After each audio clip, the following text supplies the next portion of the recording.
Well, hi everyone. I have a very, very interesting person with me today, Marius Poskus. Marius is the CISO of GlowFS, and we've got to know each other via a mutual friend that I've known for about 25 years, and we just hit it off instantly. And the question is why? And I think it's a set of values and thoughts in this industry which I think have become very, very important. We'll explore those and unpack them in just a minute, but it will be a very enjoyable session. But before I begin, Marius, do you want to give everyone a brief background as to where you come from and what you're doing and your CISO journey? Yeah, hi everyone. My name is Marius. So yes, as Dan mentioned, I'm a CISO at Glow Financial Services. A bit of a background. So I'm always been intrigued and always obviously wish to get into the CISO journey, but I was very methodical, I think, in my journey, and I really loved. So I started my career working in SOCs and building security operation centers, and then I moved into cloud security engineering and cloud architecture. I built an application security programs and DevSecOps frameworks for organizations. I've built penetration testing frameworks, and I've done my master's in digital forensics. And that's where I've wrote my master's dissertation around how we can build threat-informed security operations center. So the goal was always not to go the neck deep into one specific niche area of cybersecurity, but to cover the broad spectrum, to be comfortable on technical level on all of the areas within cybersecurity. And now I'm obviously reached the CISO level. I also run my company called MP Cybersecurity. I'm also running a YouTube channel at MP Cybersecurity. So guys, check it out. There's some various videos. There's also my dissertation split into the videos. Also checked out my LinkedIn. I'm always posting articles that are, I guess, thought-provoking, and hoping, to get some feedback and ideas and collaboration with like-minded people. And that's where the inspiration of this particular interview came from, because you released around about a week and a half ago. We'll tag it in this particular write-up, Marius. But you wrote an article which is essentially the ethics of the way in which cybersecurity works. I really want to pull on that because it's something that I have experienced for many years, and I've been thinking about for many, many years about the fact that cybersecurity is a trust industry. But in this industry, people do really self-centered things that aren't necessarily, not always, but not necessarily in the keeping of the spirit of looking after their client. And that might be in terms of stack, it might be in terms of service, and so on and so forth. It doesn't mean it's not valuable, but it's just the thinking behind this. So tell me, we're in a world of trust, but there's a skew in this trust here, isn't it? It's self-centered trust. Tell me your thoughts on this, because this was a really, really interesting article. Yeah, I always find it very difficult because I understand that obviously in cybersecurity world, vendors are driven to make money. Hmm. But there is the right way to make money and there is a wrong way to make money. And the problem is when the pressure to get sales goes way past honesty, integrity, where we skew how this is worked. Because the problem is to get yes and a signature, salespeople tend to use various, we know psychological persuasion tactics and things like that. But that at the outset creates an imbalance. And that's why vendors normally, after 12 months, they've been ripped out and looked for replacement because they are over-promise and under-deliver. Whereas if you look at any other, relationship building sort of, journey that you would go on to, you always want to under-promise and over-deliver and create with honesty. I very rarely hear vendor to say, yes, our specific tool has problems and we are looking to address it, but we are amazing at this, that, and this. Normally it's, yes, we can do everything and we can solve all of your problems. And when the tool goes in, you are faced with a harsh reality that does not represent of what's been spoken at the outset. And that's where there is a lot a lot of problems. We all know the nowadays the coined phrase of snake oil, and there's too much of snake oil around the industry nowadays. I totally agree with you. As everyone knows, I've been building businesses now for 23 plus years, I think it is.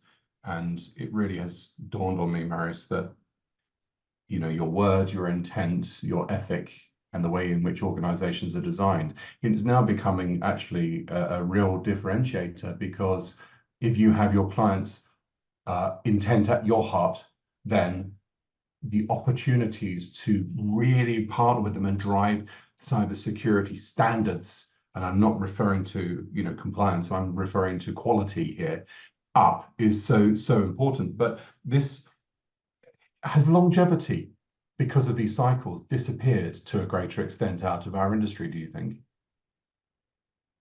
In some sense, yes, because I think the problem is, and I see this a lot, cybersecurity itself is, from CISO perspective and from vendorship and sales perspective, when you look at the wrong metrics, your vision is being skewed. If you're chasing the bottom line on the next quarter of the targets, you are blinded with the next quarter. But as you all know now, it's a simple fact. If you do something mischievous to achieve the next signature, you probably can achieve, yes, sales for the contract for 12 months, but your outlook for the next 2-3 years can be skewed to the wrong side, and your reputation might make a big hit.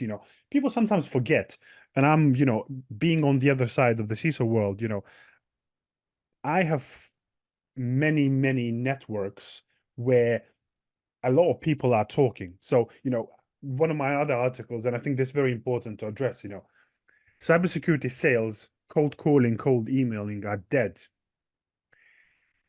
There's a big thing nowadays happening, word of mouth, community engagement, providing expertise and shining the light of, you are an expert in that field, in that product vertical, and showcasing, your community support, how, people forget, you don't always even sell nowadays to the CISO. Sometimes CISO passes tool evaluation to its team.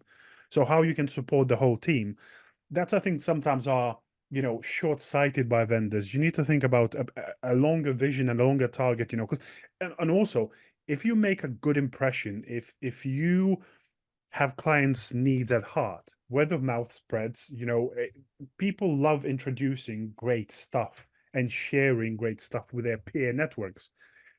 A great, influence will have a resounding, effect across the community, but the bad one will have the same effect. Bad sales tactics, bad approaches, bad marketing slogans, will have a big impact of how you are viewed as a company. I totally agree. I totally agree. Late last year, I woke up, I don't know, have terribly many epiphanies in life, but I woke up with one about 3 a.m, and I then sort of journeyed off into my office to go and write this up and do something with it. And then I was searching, and just luck and a bit of happenstance came in there along. And I found a really, really interesting article on McKinsey & Co. And just taking some of their principles, extremely well-respected organization and something with great values at heart. And I looked at it and I thought, wow, this is just described the model that we also pursue. And then I obviously met you, and the same thing resonated, which is put your client at the heart and the center of your thinking and your world. Then do everything you can to absolutely nail the deliverables that you are doing there. Not because you're trying to impress, but because you're trying to solve the problem. And that just pulls all this there through with it. And they also value longevity. They think in multiple year cycles rather than this quarter. And I've absolutely settled on the fact that this is a very rare thing now in our marketplace. Harder to do with SaaS, but still you can represent that with tools. But in consultancy, it's extremely important. And that those values then, when you encode them, you rip away the problems. And now we start dealing with the true challenges of cyber. It's really complicated. And both of us go down the gym. You obviously are more successful than I am in that endeavor. But the point is, it's low and slow and iterative, isn't it? And that's where change comes. And the only way you can do that is if you're on a journey with your client. What are your thoughts around that, Marius? It's an extremely subtle and important field, isn't it? Yes, it definitely is, and I think it's about you, as you say, it's about building values. It's about being consistent, and I think sometimes same as you. I like you doing some of the analogies, and as you say, gym. Why people normally fail in the gym? Because they go there for a week, they fail to see the changes, and they give up. And I think similar can happen in cybersecurity. It's important, and I always take now I think a few very important lessons is which kind of transcends, I think, client support, is empathy, is actually trying to get in someone else's shoes and understanding where they're coming from, because it's very easy sometimes to dismiss or to judge someone without understanding what they are facing. In cybersecurity, and the more I do it, the more I understand. Cybersecurity professionals like to be at the center of attention, but the problem is, security is not the ultimate thing. In the business, you have to make money, sometimes despite of cybersecurity issues. So it's about building relationships. It's about making people understand and make them see your cybersecurity issues, make them be able to make informed decisions and take risks, because ultimately, if you want to be successful in a business, you have to take risks, but you have to take calculated risks with all of the information at hand. Amen to And your that. goal is to be able to provide that to the leadership that you are serving, and making sure that you're trying to get away from hidden agendas. And smartest person in the room says you have to listen more to be able to respond, instead of I see a lot of people are very eager to jump and say something without actually understanding what the question is, where the angle is coming from. You have to absorb, you have to try and understand the problem before you can actually try and offer help. So I've got three sets of questions now in line based on exactly what you said, but I'm fascinated. I know my views, obviously, around this, but I want you to unpack this for me if you can, Marius. Cybersecurity, you say individuals, practitioners like to be the center of attention. Wow, there's a statement, but how real is that? Tell me why. um I've seen a number of times, obviously, we all know what happened with like the likes of Uber, with the likes of cybersecurity professionals that have been prosecuted with rightly or wrongly. But the thing I see now currently in industry is cybersecurity professionals are complaining because they're either not getting the budget they want, they are not either getting the seat at the table to the C-suite executive.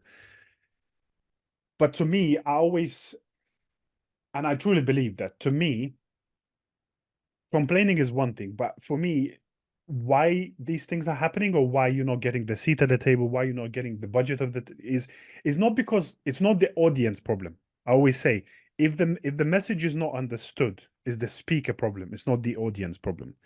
So actually understanding, and that's kind of, we circle back to the soft skills. Mm. I always say, even now when I mentor, junior people, I said, I don't care how great your technical ability is. Your idea will never reach a day of light unless you can convince and influence other people that your idea is amazing. Mm. And that's where, being a CISO, it's not only about, soft skills and talking, it's about, you have to be and build on skills of storytelling. How you can create a narrative and storytelling to your board and executives, that they understand A, what the problem is, and B, that your solution is the best solution, and that's what we should be going for. I built a cybersecurity executive charter to my team, which actually, on my C-suite, that actually says, how they are accountable for cybersecurity, but I'm responsible to deliver it. But what I need in that delivery cycle, they signed off for it. But the key point is, and people sometimes, they very usually forget this. Cybersecurity can be overridden as long as we follow a formal process, because at the end of the day, we are as I said, we're balancing risk to make sure that business can deliver to its bottom line. And this risk is obviously, it's not linear. I am in the business now, which we have a limited number of competitors. So therefore, we are making more risks to grab as much of the market as possible. When we reach a certain level of maturity, our risk taking might change because we are leaders in the market and we need to, consolidate. Gosh, there's a lot to think about in that, but I've then got a leading question that goes on with this, and it's something you and I have discussed before, which is, how we were talking about longevity in suppliers to the likes of the CISO, but actually we can now look at the CISO as well. Longevity in CISOs and tenure in CISOs. CISO tenure tends to be quite short, doesn't it? And tell me about some of the observations that you've had in your own cohort and peer group, where you see CISOs come in and throw out entire stacks and establish systems, not necessarily for the right reasons. What's behind that? And tell me about that use case. Yeah, I think one thing that sometimes is not probably talked a lot and it's not probably investigated a lot. We all know just from reading the statistics, the usual tenure of a CISO is about 18 months. And I think obviously CISOs have different views and ideas how they run their programs, but there is usually an affiliation with vendors or tools because what they've used before worked for them. But I think one thing is sometimes forgotten is that what works for one company might not necessarily work for another company because of different circumstances, different stack. But the problem is that CISOs, when they come in a new company, usually the first step is to rip out the tools that previous CISO had and employ the tools that they love. And the problem is with that, sometimes there is no consistency because the program every 18 months is going to be almost at the rebuilding stage. So it's lacking consistency, but B, and I think where sometimes this comes from is in security, sometimes we forget that not only you need to deploy the tools, but you need to measure its effectiveness and whether they working as they intend to be working. Because we always talk in security, people forget the basics, making sure you have asset register, because you have to make sure that you can defend what you have. And if you don't know what you have, you can't defend it. So starting with this, and then I'm really a big proponent now. And I think that just merging that, tactics, for example, from taking frameworks from software engineering, so something like chaos engineering, and actually employing that in your SOC, in your cybersecurity stack, where you can actually inject faults, inject problems, and try and detect and see how your environment are behaving. Because that's the key point. Sometimes we talk about certain, incidents, but you might not necessarily see them. So unless you test proactively, you're not going to know how your environment's going to behave. That's a big one. That is a huge one. I don't know whether it's just, luck, a theme, bit of everything, but so many projects that we've run of late, and they're not sort of isolated projects, they're journeys with clients that sort of, you're in the gym with them. Things are not detecting us, not at all. They spend so much on amazing stacks, but then it generates secondary and tertiary problems as well, Marius, and that suddenly you've got all this data, so then their focus rather becomes on the tool and detecting and figuring things out. Now their problem becomes a data problem and a data lake problem, and becoming an analyst of all this kind of stuff and an integrator of many sources of data. And it's almost like people are in the ambition to see everything are seeing less and less and less because they're being pulled off stage rather than on stage because of these tools. And it kind of leads me into another question, which is, should we be trying to scan everything? Should we be trying to detect everything? Is that the right approach here as a CISO? Where do we draw a balance in this? I definitely don't think it is because, and I kind of just mentioned a little bit, but, my master's dissertation that I wrote it's Mm. actually, I've done a lot of research in how you build a threat-informed security operations center. And that starts with honing in. So the first part of the build out is we ask the questions. What is your industry? Yep. What geographical presence do you have? And then we start doing research on threats or potential threat actors that would be relevant to you. And then you can map their tactics, techniques, and procedures. And all of these tactics then can be mapped to data points or logs. And you can actually do threat prescribed or informed data ingestion in your SOC. And then you obviously build analytics, you then substitute, and then you create a continuous improvement cycle of what's happening out with threat intelligence and while informs how your SOC can detect, but you're actually building only detection to the relevant threats that you're currently seeing in your industry, in your geography, or in your geographical presence. And then you keep iterating, and then you build a maturity where we can map MITRE attack to MITRE defend and elevate maturity of defending tactics. And then the next stage is being proactive and actually building canary tokens, building leeways where you can actually guide threat actors into specific traps where you can even get more threat intelligence information of what they would be using in your environment, which helps inform your defensive stack. So I think that's the key element is, I think people sometimes trying to boil the ocean. You need to be targeting in, you need to think of, because I always talk as well to people, when you go on a journey, for example, building a SOC, Mm. you need to think about your organization size and threat sophistication level you can target. Because being small and medium organization, you're never going to be able to defend against nation state threat actors because you're never going to get that type of budget. So at what threat sophistication level your defense stops and what you need to worry about in building out those defenses to make sure that, I always say, I really like coining this phrase, 2010s was all about reducing the likelihood of attack. I think this changed because we can't reduce the likelihood anymore. So 2020s is about reducing the impact. So how we can maintain business operations while adverse things are happening in our environment. And that's how you should be targeting and building defenses moving forward. That is a really fabulous example. How do we reduce the impact? Because one thing that concerns me greatly is it's become a bit of a thing and a bit of a theme, which is detect, respond.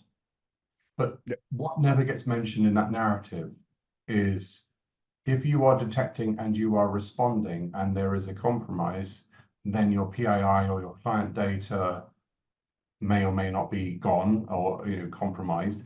And then you've got the regulator on your back and the law and all those other compounding important issues and share price and clients leaving, et cetera, et cetera, et cetera.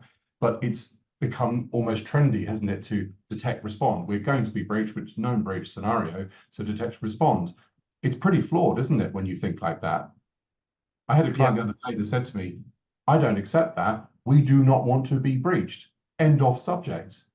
What an interesting, and I thought, why should that be such a statement? It's kind of alarming, isn't it?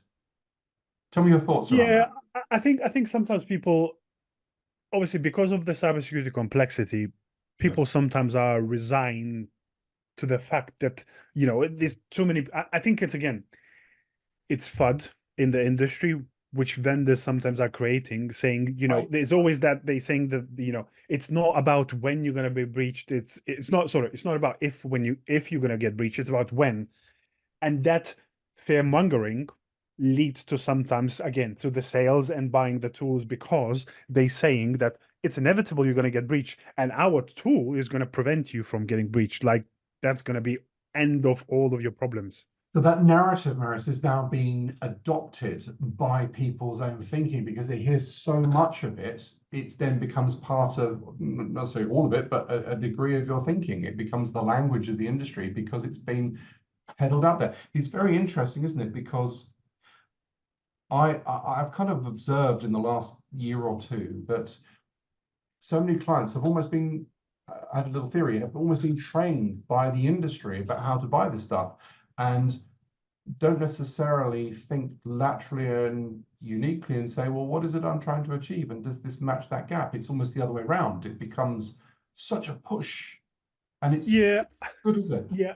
I think obviously when you hear it very often, you start to assimilate to it.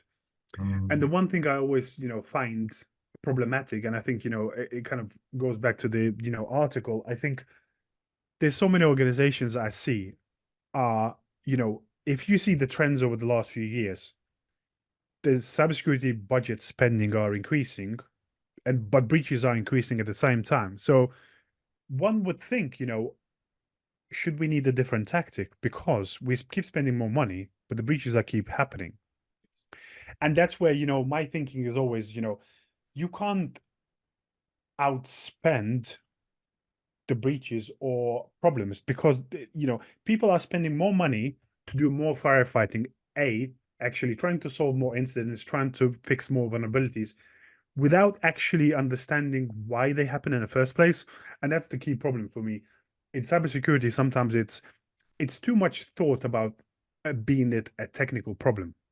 Cybersecurity now becomes encompassing all of our different departments, from HR to finance. Everyone's using technology, Yes. and how we can solve those problems with technology, it has to be thought about improving business processes. I always say to people as well sometimes, oh, we can't get cybersecurity buy-in from other departments. And I always coin this phrase, you have to make sure, and that's again how you create the narrative. Security becomes part of the quality metric. And in order to every business unit provide quality, security is built in as a metric. And I always say, oh, but for example, finance don't want to, they don't want to be responsible for security because they say we're going to come and solve their problems. And I really love, this phrase really makes a difference talking with business units. I always ask a simple question to the people. When you left your house this morning, who locked the front door? Did you did or someone else did? You did. So therefore, finance are responsible for their own security. I am, as a CISO, and my team can give you the tools and can guide you and can help you to solve your security problems, but you are responsible and you are owning the risk of cybersecurity in your department. There is a topic of another big debate, isn't it? Which is whether the CISO is responsible for security or whether it's the organizations.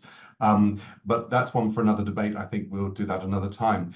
My final question really is going back to the tenure point of CISOs and also the use of tools and changing things all the time. Do you think we're suffering from a lack of the letting compounding and consolidation really getting in? If you're only there for a short period of time, or if your colleagues, because of cybersecurity, are always moving around, great because you learn a lot, but bad because you lose that compression of cycles of getting better. And also, I'm thinking now you mentioned the people in the process side, you lose the relationships that kind of go to your previous point about ownership. So briefly, share with me your thoughts around that compounding consolidation cycle. Are we losing that? I think it's sometimes yes. I think sometimes people forget, or it's not talked about because I think the technology is advancing so fast. I'm always been a big fan of Sunil's cyber defense matrix, because when you're building your defenses, you have to make sure that you addressing specific areas, and overlapping tools, it's pointless. You need to make sure how it fits in, first of all. I always say to people, the problems nowadays sometimes as well is you can add so many tools. But if I always say to my team, if I need to add another dashboard into the stack that my team needs to see, if there's 10 dashboards, it becomes very cumbersome in managing that, our defenses. So usually you have to pick sort of one sort of truth, and normally it should be your SIEM. So integratability within your SIEM and all of the stack within your defenses as one source of truth becomes key. Because, I always ask, the key question, sometimes I think people as well forget, any tool that you think is a consolidation. So if you're buying a new tool, you're trying to replace at least, one other or two another, not to add. And then it's a great in integration into your stack. Another thing is obviously workflows. So whether it's Jira, Azure DevOps, and all of the tools, how it's integrated, how it's, automated. Because you want to be in a position where you can actually,